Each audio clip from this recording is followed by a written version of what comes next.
오늘 구약 사무엘상의 여러 군데를 봤고 또 예레미야 선지서도 보고 그리고 요한복음에 와서 정리하는 글도 좀 읽어보았습니다. 그냥 읽는데 바빠서 무슨 이야기를 하려고 저렇게 여러 군데를 보았을까? 저로서는 미리 한번 성경 구절을 제시해 드리는 것이 편리하지만은 여러분들은 그것을 또 머릿속에 체계화해서 지식에 넘치는 우리 그리스도의 사랑과 하나님의 뜻을 이해하고 실천하셔야 되기 때문에 이제부터 정리를 잘 하셔야 될 겁니다.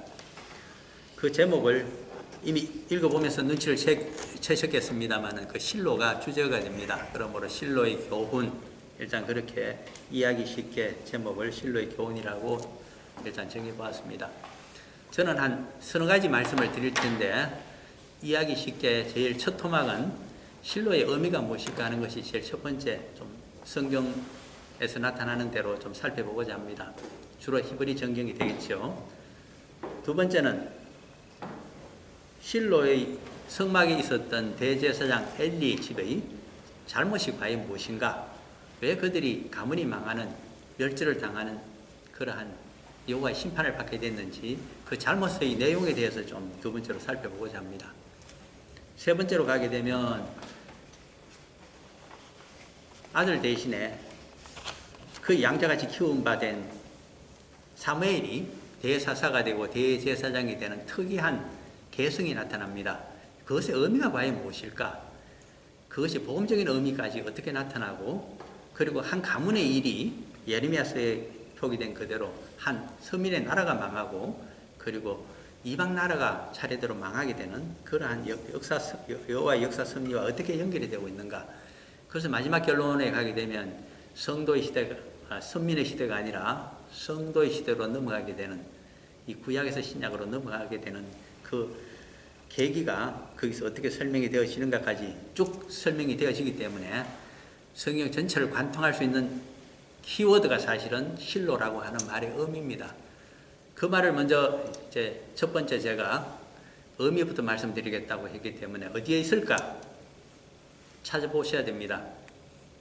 보통 대부분 우리가 스토리텔링으로 해서 모세오경이 적혀져 있는데 특히 창세기가 그러하죠. 출애굽기도 그렇습니다만 출애굽기는 율법이라도 나오지만 창세기는 거의 주인공들이 여러 사람이 있어서 그들의 일생 가운데 여호와를 어떻게 만났는가, 어떻게 인생이 달라졌는가, 신앙생활을 어떻게 해야 되는가 하는 것들을 우리에게 보여주는 것이 창세기입니다. 스토리 가운데 엄청난 세팅이 되어 있습니다. 설정이 되어 있고 그 가운데 우리가 알고 싶은 용어의 설명도 사실은 그 속에 잘 들여다보면 조작적인 정의로 들어있는 것이 창세기입니다. 실로 역시 들어있습니다. 어디에 들어있을까요? 야곱이 운명하기 전에 12아들이 앞으로 12지파의 조상들이 될 것을 알고서 축복의 예언을 해줄 때에 거기서 나타나는 유다 지파에 대한 예언 가운데 드러나는 부분이 특이하게 있기 때문에 창세기 49장으로 가보셔야 됩니다. 창세기 49장으로 가셔서 이스라엘 자손의 조상이 되는 야곱이 유다 지파가 앞으로 12지파를 다스리는 왕조가 된다는 사실을 축복 가운데 예언하면서 단서를 하나 달고 있습니다. 실로라고 하는 단서가 들어갑니다. 언제까지 다스릴 것이냐? 실로에서 오시는 이가 있게 되면 그들의 왕조 정치가 끝난다. 그렇게 예언을 하고 있기 때문에 그 대목을 한번 보고자 합니다. 창세기 49장 10절에 들어있죠. 이제 창세기 그래서 49장 10절을 가서 같이 읽어봅니다. 휴가 유다를 떠나지 아니하며 통치자의 지팡이가 그 발 사이에서 떠나지 아니하기를 실로가 오시기까지 이르리니 그에게 모든 백성이 복종하리로다. 아멘. 서민 이스라엘 12지파를 다스리게 되는 자가 유다의 자손 가운데서 나타난다는 이야기입니다. 유다 지파에서 다윗 왕조가 나중에 정통성을 갖고 나타나잖아요. 그 정통성은 우리가 생각하는 것보다 유대인들에게 굉장히 중요합니다. 왜 그런지 하니까 제2성전 시대에 제2성전 시대라고 하면 516년 주전입니다. 그때 만들어져서 AD 70년에 제2성전이 물론 그 동안에는 헤롯 왕가가 청축도 합니다만은 그러나 붕괴됩니다.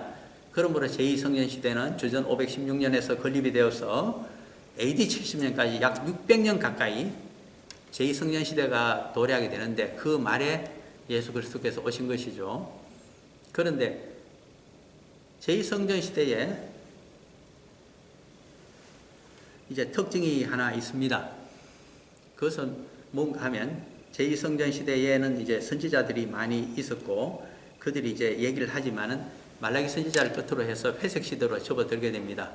이 회색 시대 또는 중간기라고 하는 선지자가 없던 시대에 선지자를 대신하는 자들이 나타납니다. 그것이 우리가 보는 예수님께서 그렇게 말씀하시는 바리새인들입니다.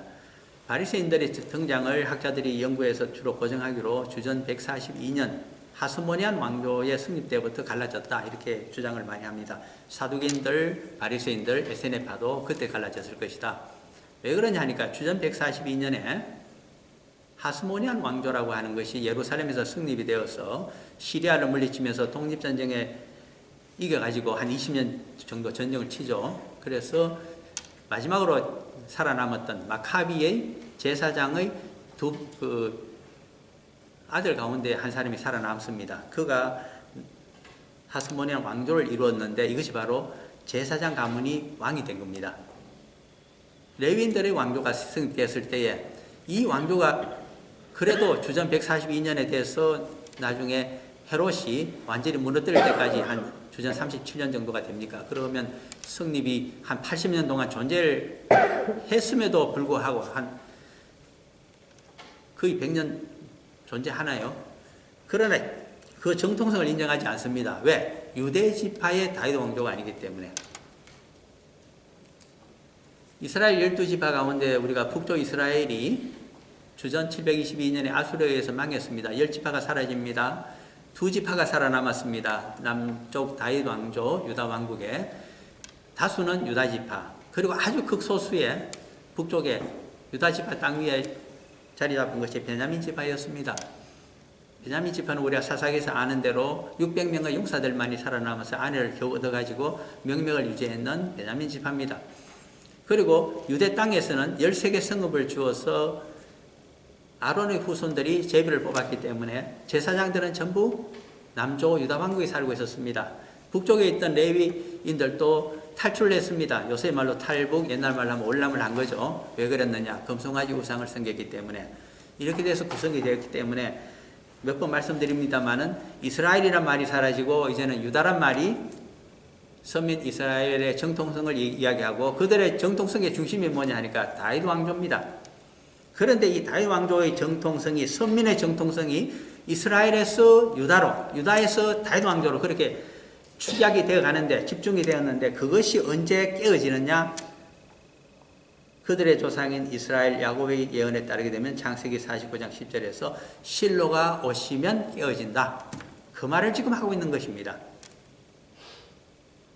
우리는 항상 이렇게 단합되어 있는 것을 좋아합니다. 모든 거 그렇잖아요. 가족도 단합이 잘 되고 국가도 국론이 통일되고 단합되면 얼마나 좋겠습니까? 깨어지는 것은 무진장 싫어합니다. 한 가정을 이루었으면 한 몸이 되고 부부가 백년해로를 하는 것이 하나님의 뜻을 우리는 생각하고 사는 사람들이죠. 그런데 깨어진다고 하는 것 참 우리는 싫어합니다. 그런데 서민들이 깨어진다는 것입니다. 왜? 실로가 오시게 되면. 도대체 실로가 무엇이길래 그때 마치 다니엘서에 있는 날아오는 돌이 제국을 깨어 부수듯이 패권도 깨어지고 제국도 깨어지고 인간사가 다 깨어져 버리는가? 인간의 위대한 업적이 다 깨어져 버리는가? 이것이 도대체 뭐냐? 그래서 우리가 실로가 궁금한 겁니다. 실로 궁금하죠, 실로가. 그렇게 되지 않겠습니까? 예. 별로 재미없는 개그인지 몰라도 실로는 실로 궁금한 겁니다. 그런데 이 실로가 또 나타납니다. 어디에 나타날까요? 오늘 보았던 에레미야서 7장에 나타나고 있는 것이 그 실로입니다. 그런 의미에서 지금 실로를 한번 봅니다. 에레미야서 7장으로 다시 한번 가보셔서 이 실로의 의미를 선지자 에레미야가 여호와의 말씀으로 예레미야는 물론 그가 예언을 20세 정도의 약관의 나이에 시작할 때는 그때가 성군 요시야 시대 13년부터 시작했지만 그러나 이제 요시야 왕이 죽고 난 후에 그의 세 아들과 한 손자가 말기에 다윗 왕조 유다 왕국의 왕들이 되었다가 결국은 망하게 됩니다. 주전 586년 신바빌론 제국에 망할 때 그때까지 생존하면서 40여 년 동안 오랜 세월을 그가 시작한 것이 주전 627년입니다. 선지자가 된 것이 약 20살로 봅니다. 627년. 나라가 망한 것이 586년. 그거 더하기 하면 14 더하기 27, 41년간이죠. 그것뿐만이 아닙니다. 그를 끌고 애굽으로 또 백성들이 피난을 갑니다. 난민촌으로. 거기 가서 또 예언을 합니다. 그러니까 언제 죽었는지는 몰라도 적어도 40년 이상을 오랜 기간 선지자로 했던 그 말기의 선지자가 예레미야입니다. 그래서 예레미야서가 중요합니다. 우리가 잘 아는 제1선지서인 대선지서인 이사야하고는 100여 년의 차이가 있습니다. 이사야는 언제 가장 빛나는 예언을 했느냐 하니까 주전 701년 아수르의 사네립 황제가 유다를 쳤을 때 2차 침공입니다. 그때 전국이 초토화가 되고 예루살렘 성에 갇혀서 격렬하게 저항을 하던 바로 그때 주전 701년에 여호와 예언을 받습니다. 히스기야 왕이 마지막으로 세상일 원군을 청했는데 애국 군대가 오다가 그때는 구스 왕이 바로 애국을 통치하던 바로였습니다. 정신없이 깨져버렸습니다. 사네립 황제의 매복 작전에 걸려서. 그리고 허무하게 돌아가고 나니까 이제 히스기야 왕은 의지할 데가 없었습니다. 마지막 절망 가운데 눈물을 흘리며 여호와의 전에 들어가서 살려달라고 부르짖은 자가 히스기야 왕이었습니다. 그러자 너 히스기야를 위해서는 내가 살려주지 않는다. 그것이 열왕기하 19장에 있는 34절 35절의 내용입니다. 그러나 저놈들이 아수르 군대가 나 여호와 하나님이 창조이심을 모르고 우상의 하나로 그리고 일개 약소국의 수호신으로 나를 멸시하고 있기 때문에 이들을 내가 징치하겠다. 나를 위하여 여호와를 위하여. 그렇게 해서 열왕기하 19장 34절이 전개됩니다. 또 하나 이유가 있습니다. 다윗을 위하여 내가 예루살렘 성을 구해주리라. 중요한 말입니다. 우리 신앙생활 하는 데 있어서 왜 다윗을 위해서 구해줄까요? 다윗이 십계명 가운데 2개를 어긴 자입니다. 간음죄를 저질렀죠. 두 번째는 살인죄를 저질른 자입니다. 그러나 그는 큰 장점이 있습니다. 우리가 본받아야 될 장점이 하나 있습니다. 다윗에게서. 무엇인가 하면 그것은 사무엘 하 12장 정도에 가보시면 나단 선지자입니까? 그를 꾸짖었을 때 비유로서 당신 말이 다 옳다고 하면서 왜 약한 백성의 그것 하나를 마저 취해 가느냐고 그렇게 그 부자를 책망하면서 심판하겠다고 얘기했을 때 그 바로 부자가 당신이라고 영적인 깨우침을 줍니다. 그때 다윗은 회개를 합니다. 철저하게 회개합니다. 다윗처럼 회개하는 인생을 살아가라고 우리들에게 이야기합니다. 다윗을 본받아라. 너가 잘못한 것을 책망하였을 때는 깨달으면 남은 인생을 통해서라도 철저한 회개를 하는 입장에서 살아가라. 칼이 너의 남은 인생 가운데 너희 집을 떠나지 않을 것이다. 실제로 그렇습니다. 2 왕자가 반란을 일으켰습니다. 그리고 하나의 족속이 그에게 반란을 했습니다. 3번 엄청난 시련 가운데 남은 인생을 살아가는 다윗입니다. 그러나 불평하지 않았습니다. 자신이 잘못한 것을 알았기 때문에 그 많은 시편의 시를 통해서 눈물로 하소연합니다. 이것이 신앙생활입니다. 왜 우리가 고개를 빳빳이 여호와 앞에 들고 내가 의인입니다. 율법을 지켰습니다. 복음을 전했습니다. 큰 업적을 이루었습니다. 대형교회를 했습니다. 수만 명을 모아놓고 설교를 했습니다. 그건 무엇을 자랑하겠습니까? 여호와의 종이. 하지 말라는 이야기입니다. 헛되고 헛된 것들입니다. 그것을 우상으로 삼아서는 신앙생활 제대로 못합니다. 그래서 다윗을 위하여 다윗처럼 히스기야야 이제는 회개하라. 너의 백성들과 더불어 회개를 하라. 모든 우상을 철거하라. 오로지 여호와 신앙으로 돌아오라. 한 번의 기회를 더 주마. 그것이 아수르의 군대 18만 5천 명 포위한 군대를 천사를 보내서 죽음을 선물해버리고 구해준 역사였습니다. 워낙 중요하기 때문에 그것을 열왕기하 19장 34절 35절에도 적어놓고 대선지서인 이사야서를 쓰면서 39장 구약을 끝내는 언약을 끝내면서 또 적어놓고 있는 구절입니다. 우리는 이해를 하셔야 됩니다. 성경을 그렇게. 우리들 가운데 우리 예수 그리스도께서 바리새인과 죄인과의 기도를 비유 삼아서 가르쳐 주셨습니다. 신앙생활 바리새인처럼 하지 말라. 성전에 가서 2 손을 들고서 많은 사람을 향해서 나는 11조 생활을 다 합니다. 나는 모든 율법을 지켰습니다. 나는 더 죄인들과 같지 않습니다. 상대적인 어려움을 그렇게 이야기합니다. 목청껏 자랑합니다. 그것 본받지 말아라. 여호와께 드린 것 같으면 그 다음 어떻게 쓰였는지도 묻지도 말아라. 드린 그것으로 여호와께서 따갑게 보고 계신다. 그런데 내가 무엇을 내놨다고 주식회사의 지분처럼 요구를 하고 있습니다. 그리고 그것 때문에 많은 사람을 비난하고 오늘날 한국교회가 피폐합니다. 서로 믿지를 못하는 불신사회가 되었습니다. 너무 할 말은 많지만 실로를 얘기해야 되기 때문에 예레미야서 7장으로 다시 들어갑니다. 7장 12절 읽었습니다. 너희는 내가 처음으로 내 이름을 둔 처소 실로에 가서, 이 실로가 역사 가운데 등장합니다. 여리고를 지나서 언약궤를 앞세우고 요단강을 건너가서 예루살렘 많은 땅을 정복했습니다. 그리고 어디에 성막을 두었을까요? 언약궤를 바로 실로에 두었습니다. 가나안 땅, 약속의 땅에 들어가서 처음으로 성막을 세운 장소가, 언약궤를 둔 장소, 여호와께서 임재하시는 성전으로 가기 전에 어디 계셨던가? 첫 번째 장소가 실로였습니다. 대제사장이 성막을 만들고 여기서 여호와를 섬기며 레위인들이 여호와를 섬기고 있는 장소가 실로였다는 것입니다. 실로에 가서 내 백성 이스라엘의 악에 대하여 내가 어떻게 행하였는지를 보라. 거기에 임재하신, 실로에 임재하신 여호와께서 서민 이스라엘을 처벌하셨다는 것입니다. 그들의 악을 13절 읽어보게 되면 이스라엘의 악은, 서민의 악은 두 가지였습니다. 여호와의 말씀이니라. 이제 너희가 그 모든 일을 행하였으며 내가 너희에게 말하되 새벽부터 부지런히 말하여도 듣지 아니하였고, 첫째, 여호와의 말씀을 청취하지 않는다는 겁니다. 아무리 여호와께서 이야기를 해도 듣지 않는다는 것입니다. 선지자를 통해서 대언을 해도 듣질 않습니다. 귀를 막아버립니다. 눈을 감아버립니다. 얼굴을 돌려버립니다. 마지막으로 내 이제 더 이상 말하지 않으마. 그러나 너의 이름을 부를 때 그러나 나를 돌아보고 내 앞에 와서 석이라도 쓰라고 그렇게 소집을 합니다. 그것이 그 다음 내용입니다. 너희를 불러도 대답하지 아니하였느니라. 여호와께서 이름을 불러주는데도, 구원을 주겠다고 하는데도 대답조차 하지 않습니다. 그러므로 너희들이 멸망하리라. 혹시 우리 가운데 여호와께서 꿈결에라도 환상 가운데라도 내 이름을 부르면서 내 앞으로 나오라고 했을 때 대답조차 하지 아니하고 외면하고 살아가는, 철천지 원수로 알고 살아가는 그러한 신앙생활을 한다면 우리가 다시 생각해 봐야 됩니다. 선지자들을 통해서 말씀을 주셨습니다. 오늘날은 직통계시라고 해서 너무 엄청난 이야기들 하는 사람이 많아서 저는 여호와의 하나님의 말씀, 성경책으로 저는 국한합니다. 더 이상 거기에 대한 해석은 필요할지 몰라도 더 이상의 내가 보면 전혀 적지 않습니다. 이것도 20여 년을 읽어봐도 다 알 수가 없는데 무슨 것을 더 불경책 구하듯이 더 가서 구하겠습니까? 이것만이라도 듣고 실천하는 삶을 살아라. 14절입니다.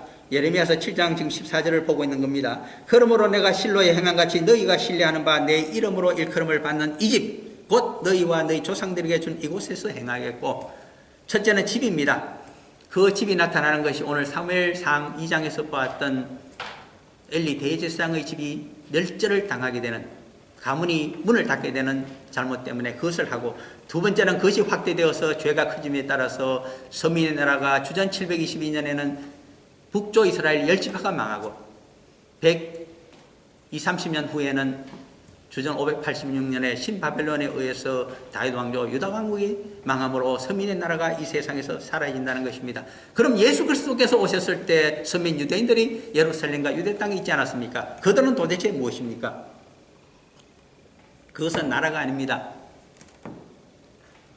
로마는 120개 내지 150개 여러 족속들을 다스리고 있는 대제국이었습니다.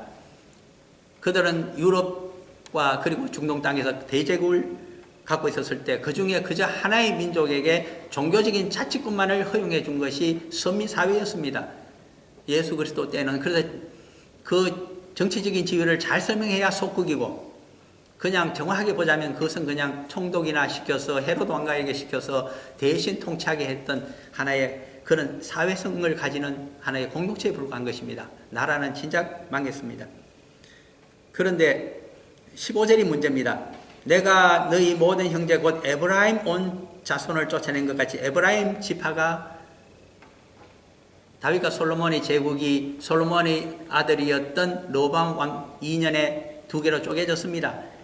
그때 에브라임 지파 출신인 대영웅입니다. 여로보암 1세입니다. 그가 초대 왕이 됩니다. 북조 이스라엘 왕국에. 그래서 에브라임이라고 얘기했을 때는 바로 북조 이스라엘 왕국을 이야기합니다. 그들을 쫓아낸 것. 에브라임 온 자손을 쫓아낸 것 같이 북조 이스라엘 왕국 이스라엘 열지파를 내가 쫓아내고 망하게 한 것 같이 이제는 내 앞에서 너희를 쫓아내리라. 선지자 예레미야의 조국이 되는 다윗 왕조 유다 왕국의 왕과 백성들을 전부 쫓아내 버리겠다는 것입니다. 나라가 망하는 것은 물론이요 그 땅에서 살지 못하게 전쟁포로로 끌려가서 온 신바벨론 제국의 노예와 같은 삶을 살게 될 것이다.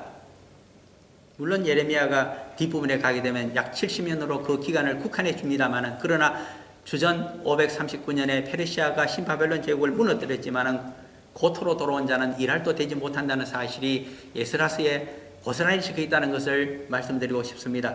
30만 명이 되지를 못합니다. 300만 명 이상이 살지 못하고 되었는데 돌아온 것은 30만 명도 되지 않으니 구할 이상은 항상 유대인들은 이방 땅에서 살아갔다는 역사를 이야기하고 있습니다.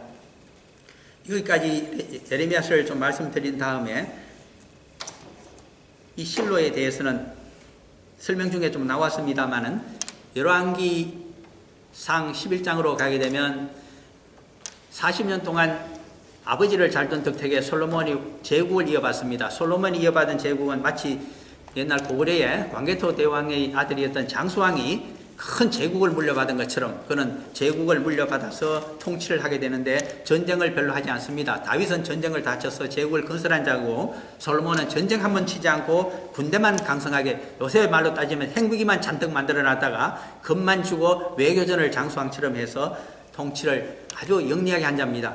40년을 통치하는데 20살이 되어서 60세에 그가 서갑니다. 그래서 40년 동안 통치할 때에 20년간은 잘 통치합니다.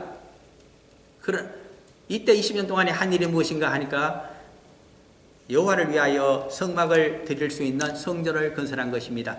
그것이 모리아산이었고 바로 성전산이라고 하는 예루살렘 성전산에 성전을 건설했다는 것이 역대합니까 3장 1절에 있는 내용입니다. 그 다음에 무엇을 했을까요? 성전보다 더 오랫동안 건설을 해서 그보다 더 재원을 많이 소비한 것이 자신의 왕궁입니다. 어느 정도 큰 왕궁을 지었느냐 하면 1000명의 여인들과 생활을 할 수 있는 왕궁을 지었습니다. 이것이 솔로몬이었습니다.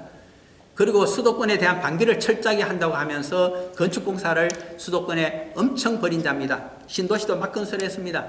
그렇게 20년 세월을 지나는 사이에 국고가 탕진되었습니다. 그는 여러 속국으로부터 엄청난 조공을 받았고 뿐만 아니라 그에게 잘 협조했던 속국 중에 하나가 페니키아였습니다.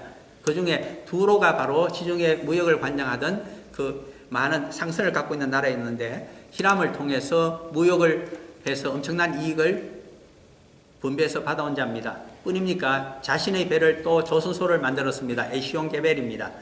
오늘날 그 홍해가 시나이 반도 오른쪽에 들어가게 되면 에시온게벨이 있습니다. 거기서 조선소를 해서 배를 만들어 가지고 홍해를 내려오면서 인도양 무역을 실시했습니다. 그래서 엄청난 돈을 벌어들인 자가 솔로몬이었습니다. 그 돈까지 다 탕진했습니다.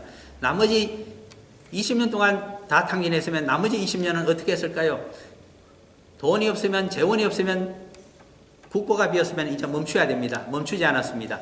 나머지 20년 동안에도 그는 지방의 도시들을 만들고 그리고 그 지방에 요새화시키면서 엄청난 돈을 사용했습니다. 그 돈은 자신의 지파를 제외한 유대 지파를 제외한 나머지 지파가 돌아가면서 한 달씩 전부 국가 재정을 맡도록 했습니다. 그래서 20년 동안은 나머지 지파들에게는 악몽과 같은 시대였습니다. 그것을 우리가 기억하셔야 됩니다.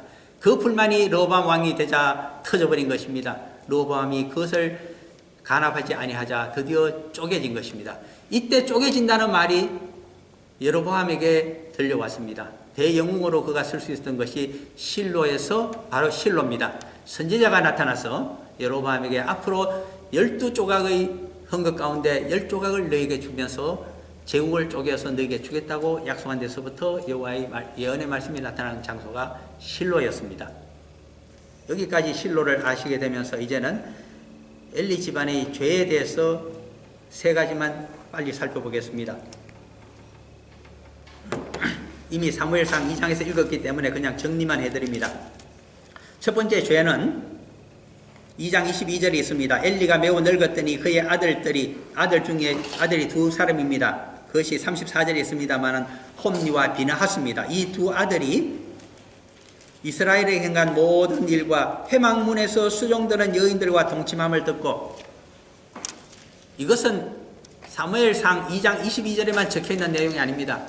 오늘날에도 그러하다는데 심각한 문제가 있습니다. 한 가문이 여호와의 심판으로 멸하게 되는 첫 번째 죄악이 무엇인가? 여호와께 수종드는 여호와의 딸과 같은 여인을 건드리는 자들입니다. 여성들을 건드립니다. 두려워할 줄을 모르고 하나님의 여인을 건드립니다. 이것은 창세기 35장 말씀을 들이대게 되면 그것이 어떤 패륜적인 행위가 드러나게 됩니다. 야곱의 첫 번째 아들 장자가 르우벤이었습니다. 그는 기골이 장됐으며 준수했습니다. 훌륭한 차기 족장감이었습니다. 그러나 큰 죄악을 저질렀습니다. 패륜 행위를 했습니다. 아버지의 첫 번째 첩의 침상에 올라와서 통간을 한 자가 바로 간통을 한 자가 첫 번째 아들이었습니다. 그러므로 창세기 49장에 가게 되면 축복이 아닌 저주의 예언을 하게 됩니다. 너는 아비의 침상에 올랐도다. 그러므로 내 장자로 삼지 아니한다. 그 대신에 나중에 장자가 애굽에서는 요셉이 되고 나중에 그 뒤를 이어서는 유다 지파에서 장자를 맡게 됩니다. 우리는 기억하셔야 됩니다. 여호와의 장자가 마지가 어찌하여 훌륭한 목사가 성직자가 어떻게 하여 타락하게 되는가? 이 수종 든다는 여인이 훌륭한 점은 출애굽기 38장 8절에 가서 보면 나타납니다. 물두멍이라고 하는 노스로 큰 손을 씻는 큰 대야를 만들 때 엄청나게 큽니다. 그것이 놋이 부족하여서 그때 이 회막에서 수종드는 여인들이 자신들의 녹거울을 전부 내놨습니다. 그것으로 만들었습니다. 이렇게 헌신적이고 여호와를 위해서 모든 것을 내어놓는 이 여인들을 마치 바알신을 섬기는 여사제처럼 능욕하고 엄난의 대상으로 삼았던 자들이 대제사장의 뒤를 이어야 될 두 사람 중에 한 사람이 차기 대제사장이 되지 않겠습니까? 그들이기 때문에 여호와께서는 그들을 개성군을 없애버리고 혈통을 끊어버리며 전사를 시키는 것을 보게 됩니다. 사울 왕이 그 위대했던 초대 왕이 사무엘상이 끝나면서 31장에서 전사를 하게 됩니다. 왜? 여호와를 버리고 악령을 받아들였기 때문에 죽게 됩니다. 악령을 받아들인 자와 같은 행위, 패륜 행위를 하지 말라. 여호와 아버지를 똑바로 섬겨라.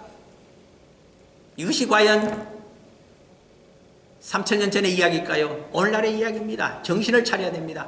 여호와의 것, 여호와의 여인, 여호와의 딸과 같은 자 손을 대서는 안 됩니다. 그렇게 손대고 싶으면 결혼을 하십시오. 그 전에는 일체 탐욕을 부리지 마십시오. 교회 와서 왜 음욕을 품으며 탐욕을 부립니까? 목사로도 하더라도 그는 첫 번째 망하는 조상이 된다는 것을 우리가 마음판에 새겨야 됩니다. 두 번째 큰 죄악을 저질렀습니다. 그것이 조금 앞쪽으로 가보시게 되면 2장 15절 16절에 나타납니다. 여호와께 드리는 번제물이 있습니다. 그리고 번제물뿐 아니라 화제물이 기타 있는데 번제물은 다 토막을 내서 태워서 드리기 때문에 제사장 몫이 없습니다만 기타 화제물은 그렇지 않습니다. 기름기와 인간이 먹을 수 없는 콩팥, 내장 같은 것은 전부 태워서 드리고 다리는 넓적다리 것은 제사장 몫으로 돌리게 되었습니다. 그러나 그것을 자기가 갖고 가서 먹기 전에 반드시 여호와께 먼저 바쳐야 됩니다. 그것이 거제이며 요제입니다. 자신의 몫이라고 하더라도 제사장은 그냥 갖고 가지를 않습니다. 그것을 들고서 여호와 앞에 이것을 여호와께 바칩니다. 이 제물의 넓적다리를. 그 다음에 여호와께서 주시는 줄 알고 그 다음에 제가 먹겠습니다. 그것이 순서입니다. 그런데 이 자는 어떻게 합니까? 거제로 삼기 전에 가장 맛있는 부위를 갖고 와서 먹어치운 자들이 옴니와 비났습니다. 여호와의 것을 왜 손을 댑니까? 절대로 손을 대서는 안 됩니다. 입도 대지 말아야 됩니다. 그런데 그것을 멋대로 합니다. 자신을 위해서. 이것이 망할 장본입니다. 그래서 그들이 죽게 됩니다. 엘리의 대제사장의 죄는 무엇일까요? 오늘 읽었던 중에 나타납니다. 바로 2장 29절이었습니다. 너희는 어찌하여 내가 내 처소에서 명령한 내 제물과 예물을 밟으며 이것은 두 옴니와 비나스 아들들이 잘못한 것입니다. 두 번째 죄악입니다. 그런데 엘리 대제사장의 죄는 너 아들들을 나보다 더 중히 여겨 내 백성 이스라엘이 드리는 가장 좋은 것으로 너희들을 살찌게 하느냐. 우리는 모리아산을 기억해야 됩니다. 아브라함의 마지막 신앙 테스트가 바로 모리아산에서 약속의 아들 이삭을 바치라는 것이었습니다. 너에게 있어서 가장 귀중한 계승자, 그것을 내게 바칠 수 있겠느냐? 여호와의 것으로 여길 수 있겠느냐? 여호와의 명령이었습니다. 그것이 시험, 마지막 시험, 종합시험의 테스트였습니다.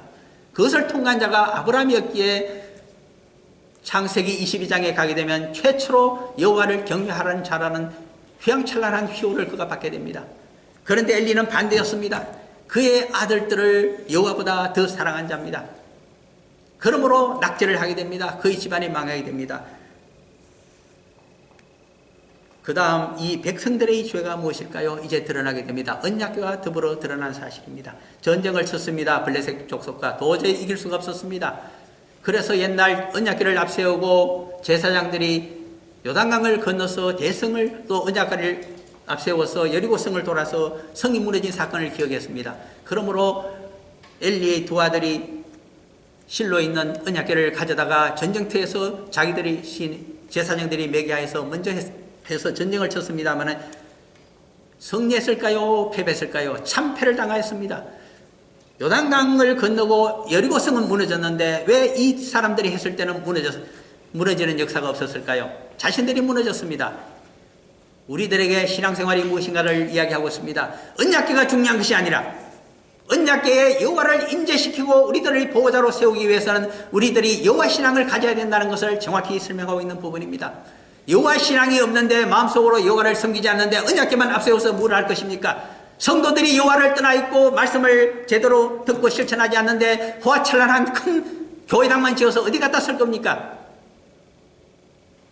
예수 그리스도께서는 돌 위에 돌 하나 남기지 않고 전부 무너뜨리라. 내가 부활의 신앙으로 다시 세우리라고 우리들에게 복음서에서 그렇게 설명하고 있지 않습니까? 그런데 우리들의 눈이 무엇을 보고 있습니까? 여호와 앞에 서서 여호와의 종으로 살아가는 그것이 바로 언약궤보다도 훨씬 중요하다는 사실을, 먼저라는 사실을, 프라이어리티 넘버원이라는 사실을 우리 신앙생활에 알려주고 있는 것이 이 대목입니다. 그것을 알지 못했기에 전쟁에서 참패를 당하고 언약궤는 블레셋 족속에게 뺏겨버리는 바가 된 것입니다. 그 소식을 듣고서 나이 많은 엘리 대제사장이 의자에서 넘어져서 절명을 하고 맙니다. 그러면 그의 아들도 다 죽었습니다. 대제사장도 죽었습니다. 누가 그 뒤를 이어받게 될까요? 그의 혈통이 아닙니다. 중요한 이야기입니다. 선민이라고 하면 혈통적으로 내려옵니다. 그러나 이제는 혈통이 아닙니다. 누가? 사무엘이 이어받게 됩니다. 사무엘에 대해서는 그 해석 관계 때문에 두 가지 설이 있습니다. 그러나 가장 중요한 것은 사무엘상 1장 1절입니다. 그런 눈을 가지고 이제 한번 보시기를 바랍니다. 시간은 많이 없지만은 이 1장 1절만은 정확히 보셔야 됩니다. 같이 읽어볼까요? 에브라임 산지 라마다임 소빔에 에브라임 사람 엘가나라 하는 사람이 있었으니 그는 여로암의 아들이요 엘리의 손자요 도우의 정손이요 숲의 현손이더라. 여기 엘가나가 바로 사무엘의 아버지입니다. 그는 어느 지파에 속할까요? 성경은 영역본을 보면 더 정확합니다. 에브라임 사람, 에브라임 지파라는 뜻으로 에브라임 라이트, IT를 덧붙여줍니다. 에브라임 사람입니다. 에브라임 지파의 사람이 대제사장이 될 수가 없습니다. 제사장도 될 수가 없습니다. 왜? 레위 지파 아론의 후손이 아니지 않습니까? 혈손이 아닙니다. 그런데 그가 대제사장, 대사사가 됩니다. 왜 그럴까요? 나실린이 되어서 어려서부터 엘리 대제사장 집에서 자라난 양자와 같은 자이기 때문입니다. 그러나 양자라는 말도 쓰지를 않습니다. 성경에서는. 오늘 뒷부분 19장에 가서 우리가 사무엘상에서 읽어보았습니다. 이 사무엘이 나중에 고향인 라마라고 하면 예루살렘 북쪽 8km 지점에 위치하고 있습니다. 그곳에 또 산골이 있는데 나요시 여기 지금 산지 라마다임 소빔이 나중에 나요스로 이름이 바뀝니다만은 거기에 고향에 돌아가서 선지자 무리들을 모아서 교육을 시킨 자가, 선지자 학교를 최초로 만든 자가 바로 사무엘입니다. 그로부터 선지자들이 나타납니다. 선지자의 어떤 면에서는 조상이 되는 사람이 사무엘입니다. 우리는 선지자들입니다.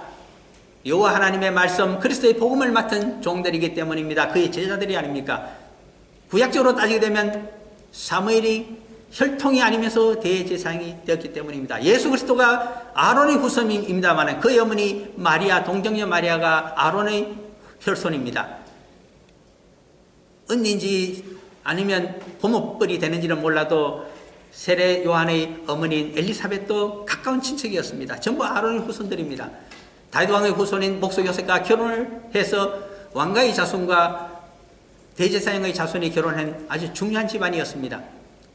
그 집의 어붓 아들로서 아버지 목소 요셉의 아들로 등기가 된 자가 예수 그리스도에 불과합니다. 그러므로 피로 따지게 되면 모계 쪽으로 보게 되면 아론의 후손입니다만 그가 어머니 쪽을 따라서 아론의 대제사장의 직분을 예수 그리스도가 맡았던가요? 아닙니다. 히브리서를 보게 되면 그것이 아닙니다. 누구의 뒤를 잇게 됩니까? 여호와 하나님의 성도 없고 흔적도 없고 조상도 없는 멜기세덱의 뒤를 이었다고 되지 않습니까? 우리는 누구의 뒤를 이었습니까? 예수 그리스도의 뒤를 이었습니다. 구약적으로 얘기하자면 사무엘과 같은 자입니다. 그래서 오늘 요한복음 1장 12, 13, 14절을 보고자 했습니다. 예수 그리스도를 영접하는 자들에게는 하나님의 자녀가 되는 권세가 있게 되는데 하나님의 자녀는 어떻게 성도가 탄생하게 되는가? 혈통도 아니요 사람의 뜻도 아니고 육정도 아니다. 오직 여호와의 뜻으로 말미암아 선택이 된 자이다. 우리가 선민 이스라엘입니까? 아닙니다. 혈통적으로는 우리가 성도가 될 수가 없으며 거룩한 백성이 될 수가 없습니다. 그러나 사무엘처럼 여호와의 말씀을 의지하고 여호와 하나님의 말씀에 귀를 기울인 자가 어려서부터 그것을 좋아했던 자가 사무엘이 아닙니까? 사울왕은 여호와의 말씀을 듣지 않고 급하게 되면 제멋대로 했지만은 그러나 사무엘은 모든 절차를 다 아무리 급해도 따랐던 자가 아닙니까? 그에게 성령께서 임하시고 그에게 교육을 받는 자들도 선지자의 무리가 되어서 성령이 엄청나게 임한 사실을 오늘 우리가 사무엘상 19장에서도 엿볼 수가 있었습니다. 마지막 결론을 맺기 위해서 저는 사무엘상 2장 29절과 30절을 가지고 오늘 결론을 대신하고자 합니다. 사무엘상 2장 29절 30절을 같이 읽어보고 결론을 맺어보고자 합니다. 같이 읽습니다. 너희는 어찌하여 내가 내 처소에서 명령한 내 제물과 예물을 밟으며 너희 아들들을 나보다 더 중히 여겨 내 백성 이스라엘이 드리는 가장 좋은 것으로 너희들을 살찌게 하느냐? 그러므로 이스라엘의 하나님 나 여호와가 말하노라. 내가 전에 너 집과 너 조상의 집이 내 앞에 영원히 행하리라 하였으나 이제 나 여호와가 말하노니 결단코 그렇게 하지 아니하리라. 나를 존경히 여기는 자를 내가 존경히 여기고 나를 멸시하는 자를 내가 경멸하리라. 아멘. 선민 이스라엘은 그들을 출애굽시켜주고 광야에서 생계를 유지시켜줬으며 약속의 땅 적과 꿀이 흐르는 가나안 땅까지 주었지만은 그 은혜를 배신하고 패역함으로 우상을 대신 섬기며 여호와를 우상의 하나로 만들어버린 저주받은 백성들입니다. 여호와를 멸시하였기에 그들의 나라가 선민의 나라가 지상에서 망하며 이방 강대국의 노예로 살아가게 됩니다. 예레미야는 2장 25장 29절에 가게 되면 다른 이야기를 합니다. 내가 내 사랑하는 선민들을 처벌한 것처럼 실로의 이 교훈에 따라서 이 선언에 따라서 그대로 나를 멸시하였기에 그 나라를 망하게 하고 노예로 살아가게 한 것처럼 이제는 모든 이방 나라들도 같은 이 실로의 선언에 따라서 그대로 처벌하겠다고 하십니다. 혈통이 아니고 이제는 여호와의 뜻으로 성도로 살아가고 있는 우리들의 교회와 공동체에도 신앙 공동체에도 그대로 적용이 되는 말씀입니다. 우리가 프라이어리티 넘버원으로 여호와를 섬기지 아니하고 그리스도의 복음을 전파하는 일꾼으로 신실하게 살아가지 아니한다면 우리들의 집안은 물론 우리들의 나라와 우리들의 공동체까지 붕괴되고 만다는 사실을 우리가 명심하면서 끝까지 신실하게 살아가시는 주님의 제자들이 되기를 간절히 축원드립니다. 잠깐 기도하고 마칩니다. 사랑하는